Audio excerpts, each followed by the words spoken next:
जय श्री राधे। दोस्तों, आप सभी भक्तों का स्वागत है चैनल सनातन धर्म पर।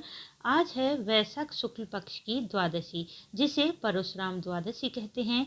यह दिन भगवान विष्णु के छठे अवतार भगवान परशुराम की पूजा को समर्पित है। परशुराम द्वादशी विशेष रूप से संतान प्राप्ति के लिए मनाई जाती है।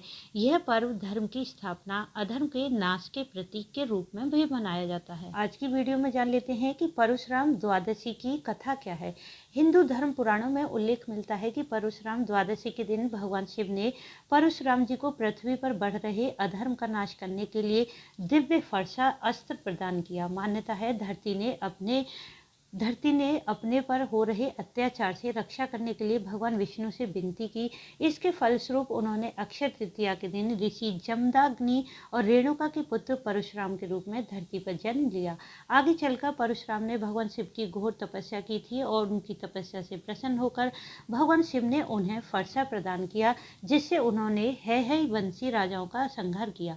कहा जाता है इसके बाद परशुराम ने कई वर्षों तक महेंद्रगिरी पर्वत पर तपस्या की। प्राचीन काल में धरती पर हैहय वंशी क्षत्रिय राजाओं का शासन था। उनमें से एक राजा था सहस्रार्जुन। उसने दंभ में चूर होकर अपनी प्रजा पर अत्याचार करना शुरू किया। अपने कर्मों के कारण सहस्रार्जुन को ऋषि वशिष्ठ के शाप का भागी बनना पड़ा, जिससे मतभ्रष्ट होकर उसने अधर्म के मार्ग पर चलना शुरू कर दिया। एक बार राजा सहस्रार्जुन परशुराम के पिता महर्षि जमदाग्नि के आश्रम पहुंचा। वहां आंगन में उसने कामधेनु नामक सुंदर कपिला गाय को देखा और उसके मन में उसे पाने की लालसा जाग उठी। उसने ऋषि जमदाग्नि से उस कामधेनु गाय को अपने साथ ले जाने की इच्छा व्यक्त की, लेकिन ऋषि ने यह कहते हुए मना कर दिया कि यह गाय मुझे देवराज इंद्र के द्वारा भेंट स्वरूप प्रदान की है, इसे मैं किसी को नहीं दे सकता। इस बात से रुष्ट होकर सहस्रार्जुन बलपूर्वक कामधेनु को वहां से ले गया। तब पितृभक्त परशुराम जी को इस बात का पता चला तो उन्होंने अपने पिता के सम्मान के लिए सहस्रार्जुन से युद्ध किया और उसकी सभी भुजाएं काटकर उसका वध कर दिया। अपने पिता की मृत्यु का प्रतिशोध लेने के लिए सहस्रार्जुन के पुत्रों ने अवसर देकर परशुराम की अनुपस्थिति में उनके पिता जमदाग्नि की हत्या कर दी। परशुराम की माता रेणुका अपने पति की मृत्यु से बहुत दुखी हुई और दुख में आकर वे जमदाग्नि की चिता में समाकर सती हो गई। अपने माता पिता का इतना भयावह अंत देखकर परशुराम क्रोध की अग्नि में जलने लगे। उन्होंने संकल्प किया कि मैं हैहय वंश के सभी क्षत्रियों का नाश करके इस धरती को क्षत्रिय विहीन कर दूंगा। कहा जाता है कि परशुराम जी ने 21 बार क्षत्रिय से युद्ध किया और 21 बार इस धरती पर से क्षत्रियों का नाश किया। भगवान परशुराम की जन्म कथा कुछ इस प्रकार है। भगवान परशुराम के पिता ऋषि जमदग्नि और माता रेणुका हैं। एक समय की बात है जब ऋषि जमदग्नि और माता रेणुका ने पुत्रेष्टि यज्ञ का अनुष्ठान किया। यज्ञ की पूर्ति के फलस्वरूप भगवान देवेंद्र प्रकट हुए। उन्होंने वीर और तेजस्वी संतान होने का वरदान दिया। देवेंद्र के वरदान से माता रेणुका ने गर्भ धारण किया और वैशाख मास के शुक्ल पक्ष की तृतीया तिथि को भगवान परशुराम का जन्म हुआ था। किंतु इसके पूर्व की कथा भी बहुत रोचक है। प्राचीन काल में कन्नौज गाधी नामक राजा राज्य करते थे। उन्होंने सुंदर रूपवान पुत्री थी जिनका नाम सत्यवती था। आगे जाकर सत्यवती का विवाह महर्षि भृगु के पुत्र के साथ हुआ।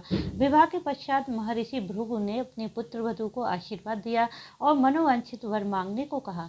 महर्षि की बात सुन पुत्रवती सत्यवती ने अपनी माता के लिए वर मांगने की इच्छा प्रकट की। उन्होंने कहा, मुझे मेरी माता के लिए वर चाहिए, उन्हें एक तेजस्वी पुत्र हो। महर्षि भृगु ने पुत्र वधु की इच्छा स्वीकार करते हुए कहा कि हे पुत्री, तुम्हारी मात्र प्रेम भावना से अति प्रसन्न हूँ, अतः मैं तुम्हें तुम्हारी माता दोनों को उचित संतान की प्राप्ति हेतु वर प्रदान करता हूँ।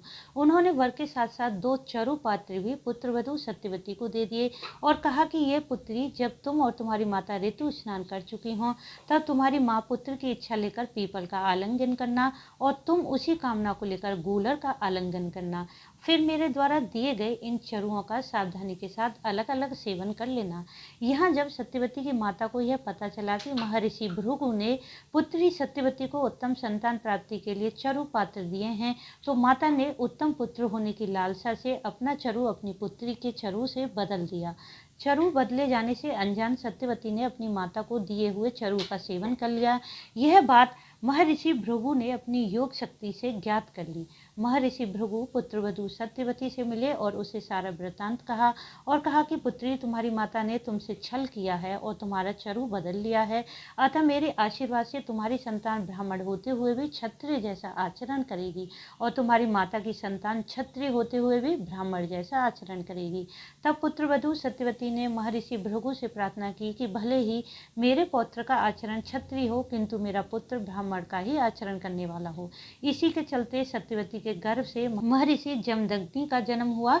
जब ऋषि जमदग्नि का विवाह रेणुका से हुआ, तब रेणुका के गर्भ से भगवान परशुराम का जन्म हुआ, जो एक ब्राह्मण कुल में तो जन्मे थे, लेकिन उनका आचरण एक क्षत्रिय की भांति था। बचपन में परशुराम का नाम राम रखा गया। पुत्र राम बाल्यकाल से ही बहुत तेजस्वी पराक्रमी थे।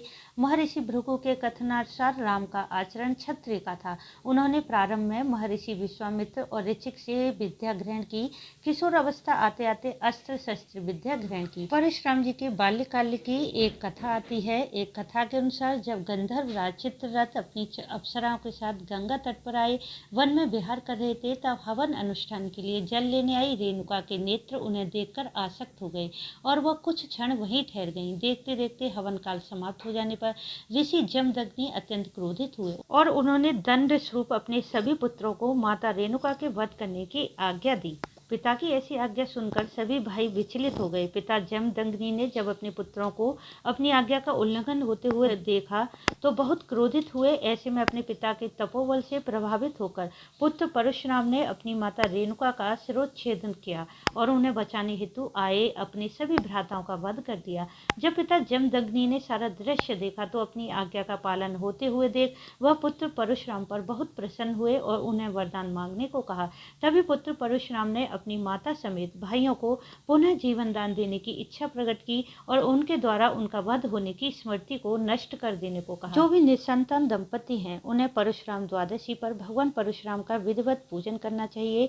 इससे उन्हें शीघ्र ही उत्तम और श्रेष्ठ संतान की प्राप्ति होती है। द्वादशी के दिन सूर्योदय से पहले उठकर स्नान आदि करें, शुद्ध वस्त्र धारण करें और व्रत का संकल्प लें।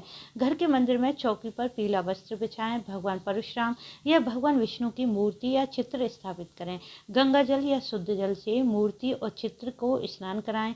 भगवान परशुराम को 21 पीले फूल, पीले वस्त्र, मिठाई, तुलसी पत्र अर्पित करें। ओम परशुरामाय नमः इस मंत्र का जाप करें। भगवान परशुराम की कथा सुनें या पढ़ें, फिर भगवान की आरती करें, सभी को प्रसाद वितरित करें। अगले दिन सुबह पूजा के बाद व्रत का पारण कर लें। साथ ही इस दिन अपनी सामर्थ्य के अनुसार ब्राह्मणों को या गरीब जरूरतमंद को अन्न वस्त्र का दान भी अवश्य करना चाहिए। जो भी साधक परशुराम द्वादशी पर व्रत पूजन करते हैं, उन्हें इस कथा का पाठ करना चाहिए। प्राचीन समय की बात है कि वीरसेन नाम के पराक्रमी भाग्यशाली राजा थे, जो पुत्र प्राप्ति के लिए तीव्र तपस्या कर रहे थे। महर्षि याकवल्य आश्रम वहां से निकट ही था, अतः एक दिन उन्हें देखने वे आए। उन तेजस्वी ऋषि के पास आते देखकर राजा वीरसेन हाथ जोड़कर खड़े हो गए, उनका विधिवत स्वागत किया।